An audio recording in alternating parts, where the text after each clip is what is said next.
ইসরাফিল ফেরেশতার কাজ কি? তিনি কি শুধু শিঙা নিয়েই বসে আছেন? আসসালামু আলাইকুম ওয়ারাহমাতুল্লাহ। প্রিয় দর্শক, আমাদের সমাজে একটি প্রচলিত ধারণা হল সৃষ্টির পর থেকে ইসরাফিল ফেরেশতা শুধু শিঙা নিয়ে বসে আছেন, আর কিয়ামতের সময় তিনি সেই বিশাল শিঙার মাধ্যমে এক বিকট ফুৎকার দেবেন, যার ফলে কিয়ামত সংঘটিত হবে।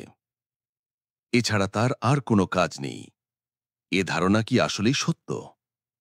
কোরআন সুন্নায় এমন কোনো বর্ণনা আছে কি, নাকি এটা কেবলই একটি মিথ বা পৌরাণিক গল্প? তা নিয়ে আজ আমরা কোরআন, হাদিস ও মিথোলজির আলোকে বিস্তারিত আলোচনা করব ইনশাআল্লাহ। মনোমুগ্ধকর এবং শিহরণ জাগানো এ আলোচনা শুনতে শেষ পর্যন্ত আমাদের সাথে থাকুন। ইসরাফিল ফেরেশতার পরিচয়। প্রিয় দর্শক, আল্লাহ তাআলা পৃথিবী এবং বিশ্বজগতের নিয়ন্ত্রণ ও দেখাশোনা করার জন্য যে বিশেষ বাহিনী সৃষ্টি করেছেন, তাদেরকে আরবি ভাষায় মালাইকা এবং ফার্সি ভাষায় ফেরেশতা বলা হয়। বাংলায় একে দেবদূত বলা হলেও আমাদের দেশে ফেরেশতা শব্দটি বেশি পরিচিত। এই ফেরেশতাদের মধ্যে প্রধান বা উচ্চ মর্যাদা সম্পন্ন চারজনের একজন হলেন ইসরাফিল আলাইহিসসালাম। যদিও তার নাম কুরআনে নেই, কিন্তু হাদিসে উল্লেখ রয়েছে। সাধারণত জুডো খ্রিস্টিয়ান মতাদর্শ মতে তাকে প্রধান আধ্যাত্মিক উপদেষ্টা রাফেলের সমকক্ষ ভাবা হয়। আরও মনে করা হয় তিনি জেরুজালেমের একটি পবিত্র শিলা থেকে কিয়ামতের দিন ঘোষণার জন্য শিঙা বাজাবেন। তবে ইসলামের দৃষ্টিতে তিনি আল্লাহের হুকুমের কিয়ামতের দিন শিঙায় ফুৎকার দেবেন। এটি তার অন্যতম প্রধান কাজ এবং তাকে এ কাজের জন্য প্রস্তুত রাখা হয়েছে। অবশ্য আমাদের সমাজে তাকে নিয়ে বেশ চমকপ্রদ ও কৌতূহল উদ্দীপক কিছু মিথ প্রচলিত আছে। প্রচলিত মিথ। আমাদের সমাজে ইসরাফিল ফেরেশতাকে নিয়ে প্রচলিত মিথগুলো কিছুটা এরকম।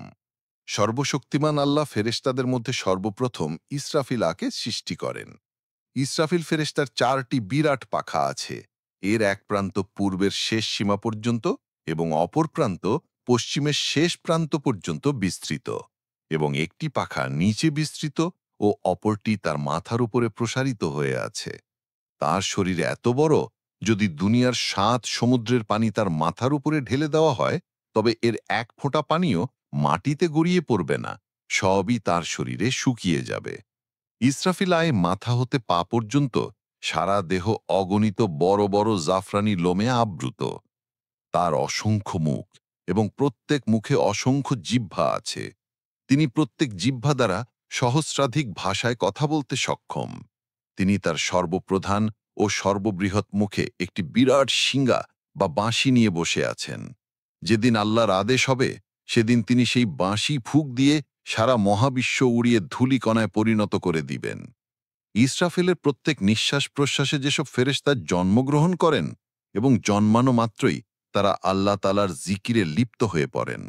ইসরাফিল ফেরেশতাই আল্লাহর সবচেয়ে কাছাকাছি। তার অবস্থানের জায়গায় অন্য কোনো ফেরেশতার আসার হুকুম বা অধিকার নেই।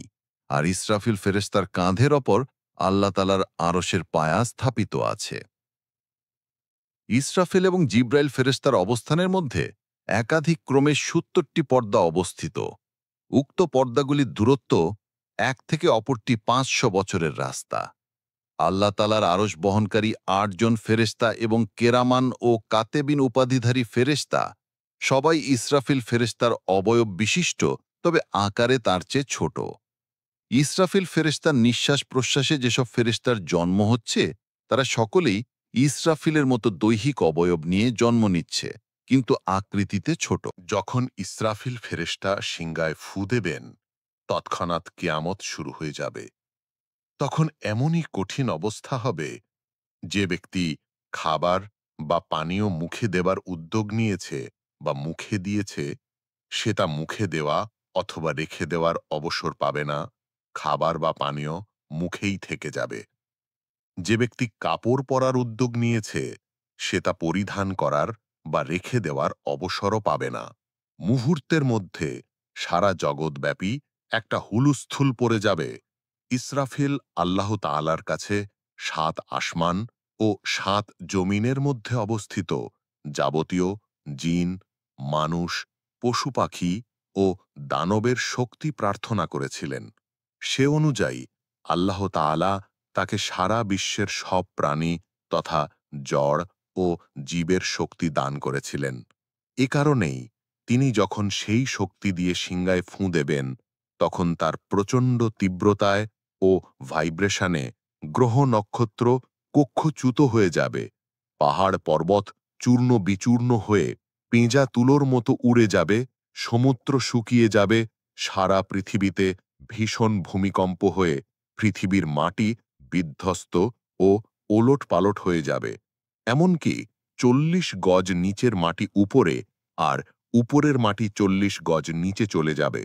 সেই সঙ্গে পৃথিবীর যাবতীয় পদার্থ, মানব দানব, পশু পাখি, কীট পতঙ্গ সবকিছু ধ্বংস হয়ে মাটির সাথে মিশে যাবে। জগতের বুকে আর কোনো প্রাণ বা নিস্তেজ জড় পদার্থের কিছুই অবশিষ্ট থাকবে না। কোথাও একটুও ছায়া বা এক বিন্দু পানি থাকবে না। দুনিয়ার মাটিতে একটুও উঁচু নিচু থাকবে না। পুরা জগতের মাটি এক সমতল ভূমিতে পরিণত হবে। ইসরাফিল আউ প্রতিদিন ৩ বার দোজখের দিকে দৃষ্টি দেন। তখন ভয়ে তার বিরাট শরীর ছোট হতে হতে চড়ুই পাখির সমান হয়ে যায়। তিনি দোজখের দিক তাকিয়ে ভয়ে এত কান্না করেন, তার চোখের জল যদি আল্লাহ দ্রুত শুকিয়ে না দিতেন, তবে তা পৃথিবীতে এসে সারা শহর, নগর, দেশ, অট্টালিকা, পাহাড় সবকিছু তুমুল বন্যায় ভাসিয়ে ডুবিয়ে দিত। পৃথিবী ধ্বংসের ৪০,০০০ বছর পর পর্যন্ত একমাত্র সর্বশক্তিমান আল্লাহ ব্যতীত আর কোনো কিছুরই অস্তিত্ব থাকবে না। ৪০,০০০ বছর পরে আল্লাহ সর্বপ্রথম ইসরাফিল ফেরেশতাকে পুনরায় জীবিত করে তাকে আদেশ করবেন, হে ইসরাফিল, সমস্ত মৃত সৃষ্টি জগৎকে পুনর্জীবিত করার জন্য পুনরায় সিংহায় ফুঁ দাও। আল্লাহর আদেশ পাওয়া মাত্র ইসরাফিল দ্বিতীয়বার সিংহায় ফুঁ দেবেন এবং সেই সাথে সৃষ্টির প্রথম হতে শেষ কেয়ামত পর্যন্ত সমস্ত মানুষ, জিন, পশু পাখি, দানব তথা সৃষ্টিজগৎ সবাই জীবিত হয়ে উঠবে। পৃথিবীতে যত সংখ্যক জনপ্রাণী সৃষ্টি হয়েছে, ইসরাফিল ফেরেশতার সিংহায় ঠিক ততটি ছিদ্র আছে। এর এক একটি ছিদ্র হতে নির্গত শব্দ এক একজনের কানে প্রবেশ করবে এবং সেই শব্দে তারা পুনরায় জীবিত হয়ে উঠবে। ইসরাফিলের সিংহার ৪টি শাখা আছে। এর এক এক শাখায় যাবতীয় পয়গাম্বরগণ বা নবীগণ বা মহাপুরুষগণ, এক শাখায় অন্যান্য যাবতীয় মানুষ, এক শাখায় জিন পরী এবং এক শাখায় যাবতীয় ফেরেশতার সমান সংখ্যক ছিদ্র আছে। কোরআন হাদিসের বক্তব্য।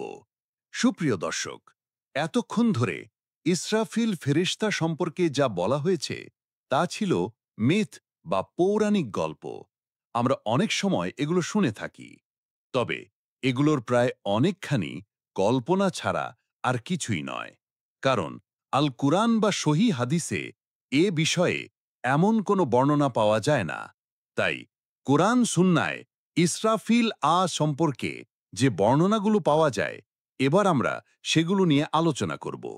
আয়েশা বলেন, রাসূলুল্লাহ যখন তাহাজ্জুদের জন্য দাঁড়াতেন, তখন তিনি নামাজের শুরুতে বলতেন, হে আল্লাহ, আপনি জিব্রাইল, মিকাইল ও ইসরাফিলের প্রতিপালক, আসমান ও জমিনের স্রষ্টা এবং প্রকাশ্য ও অপ্রকাশ্য বিষয় সম্পর্কে সম্যক অবগত। সুনান তিরমিজি ৩৪২০। উল্লেখিত হাদিসের আলোকে আল্লামা ইবনুল কাইয়ুম জাওজিয়া রহমান বলেন, আল্লাহর প্রধান তিনজন ফেরেশতা হলেন জিব্রাইল, মিকাইল ও ইসরাফিল। ইগাসাতুল্লাহ ফান ১/৩৮৩। ইসলামের দৃষ্টিতে ইসরাফিল সিংহায় ফুঁ দানকারী হিসেবেই পরিচিত। একাধিক হাদিস দ্বারাও তা প্রমাণিত। কতিপয় আলেম ইসরাফিল কর্তৃক সিংহায় ফুঁ দেওয়ার বিষয়ে আলেমদের ঐকমত্যের দাবি করেছেন। ফাতহুল বারি ১১/৩৬৮। তবে হাদিস বিশারদরা বলেন, ইসরাফিল এর একমাত্র কাজ সিংহায় ফুঁ দেওয়া নয়, বরং হাদিসে তার অন্যান্য কাজের বর্ণনাও পাওয়া যায়। যেমন ইমাম বাইহাকি রহমান বলেন, যখন বিশ্বজগতের সময় শেষ হবে এবং এমন সময় আসবে যখন আল্লাহ আকাশ, সমুদ্র ও ভূপৃষ্ঠের সব প্রাণীকে মৃত্যুদানের ইচ্ছা করবেন। তখন ইসরাফিল আকে নির্দেশ দেবেন সিংহায় ফু দিতে। হাদিসে এসেছে, সিংহা সৃষ্টির পর থেকে তার দায়িত্বপ্রাপ্ত ফেরিস্তা ফু দেওয়ার ব্যাপারে আল্লাহর নির্দেশের অপেক্ষা করছেন এবং সে আরশের দিকে তাকিয়ে আছে, তার চোখ দুটো উজ্জ্বল নক্ষত্রের মতো। তবে এ হাদিসে ইসরাফিল এর নাম সুনির্দিষ্টভাবে উল্লেখ করা হয়নি। মুস্তাদ্রাক হাকিম 1076। কোনো আলেমের মতে ইসরাফিল হলেন আরশ বহনকারীদের একজন এবং লৌহ মাহফুজের দায়িত্বপ্রাপ্ত শুআবুল ঈমান 1/647। ইসরাফিল ফেরেশতার প্রধান দায়িত্ব। বিশুদ্ধ মতে ইসরাফিল সিংহায় দুবার ফু দেবেন। পবিত্র কোরআনের বর্ণনা থেকেও এমনটি বোঝা যায়। যেমন এরশাদ হয়েছে, সিংহায় ফু দেওয়া হবে, ফলে যাদের আল্লাহ ইচ্ছা করেন তারা ছাড়া আকাশমণ্ডলী ও পৃথিবীর সবাই মূর্ছিত হয়ে পড়বে। অতপর আবার সিংহায় ফু দেওয়া হবে, তখনই তারা দাঁড়িয়ে তাকিয়ে থাকবে। সূরা আন-নামল 87। 2 সংজ্ঞাহীন হওয়া এবং 3 দাঁড়ানোর ফুৎকার। এ সম্পর্কে সূরা জুমারে আল্লাহ তাআলা বলেন, এবং সিংহায় ফু দেওয়া হবে, ফলে আকাশ ও জমিনে যারা আছে সকলেই বেহুশ হয়ে যাবে, তবে আল্লাহ যাকে ইচ্ছা করেন সে ব্যতীত। অতপর আবার সিংহায় ফু দেওয়া হবে, তৎক্ষণাৎ তারা দণ্ডায়মান হয়ে দেখতে থাকবে। সূরা জুমার 68। এখানে যারা ভীত আতঙ্কিত হবে না বলে উল্লেখ করা হয়েছে তারা হলেন জান্নাতের হুরগণ, কেননা জান্নাতে কোনো মৃত্যু নেই। অনেকে তা থেকে রেহাই পাবে। তবে কারা কারা ভয়ভীতি ও আতঙ্কগ্রস্ত হওয়া থেকে রেহাই পাবে তাদের প্রত্যেককে দৃঢ়তার সাথে শনাক্ত করা সম্ভব নয়, কেননা আল্লাহ তাআলা তার কিতাবে বিষয়টিকে সাধারণ রেখেছেন। সহিহ বুখারীতে বর্ণিত হয়েছে, নবী করিম সাল্লাল্লাহু আলাইহি ওয়াসাল্লাম বলেন, তোমরা আমাকে মূসা আলাইহিসসালামের উপর শ্রেষ্ঠত্ব প্রদান করো না, কেননা কিয়ামতের দিন সমস্ত মানুষ অজ্ঞান হয়ে যাবে, আমি প্রথম জ্ঞান ফিরে পাব। জ্ঞান ফিরে পেয়ে আমি দেখতে পাব মূসা আলাইহিসসালাম আল্লাহর আরশের খুঁটি ধরে দাঁড়িয়ে আছেন। আমি জানি না তিনি কি আমার পূর্বে জ্ঞান ফিরে পেয়েছেন নাকি আল্লাহ তাআলা তাকে ওই সব সৃষ্টির অন্তর্ভুক্ত করেছেন যারা সংজ্ঞাহীন হবে না। সহিহ বুখারী 3400, সহিহ মুসলিম 2373। সংজ্ঞাহীন হওয়ার ব্যাপারে কেউ কেউ বলেছেন এটি চতুর্থবার ফু দেবার কারণ। কেউ কেউ বলেছেন এটি কোরআন উল্লিখিত ফুৎকার সমূহেরই অন্তর্ভুক্ত। ইমাম সাফারাইনি রাহিমাহুল্লাহ বলেন, সিংহায় 3 বার ফু দেওয়া হবে।